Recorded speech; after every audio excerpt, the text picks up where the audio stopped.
मग ज्यावेळी त्यांना फाशीची शिक्षा देण्यात आली, फाशीची शिक्षा देण्यात आली, त्यावेळी त्यांना शेवटची इच्छा विचारतात, की तुमच्या मनामध्ये काय आहे? त्यावेळी त्यांनी उत्तर काय दिलं असेल? तर त्यावेळी ते बोलले, की "थोडं थांबा.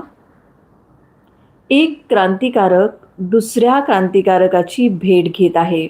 म्हणजेच काय?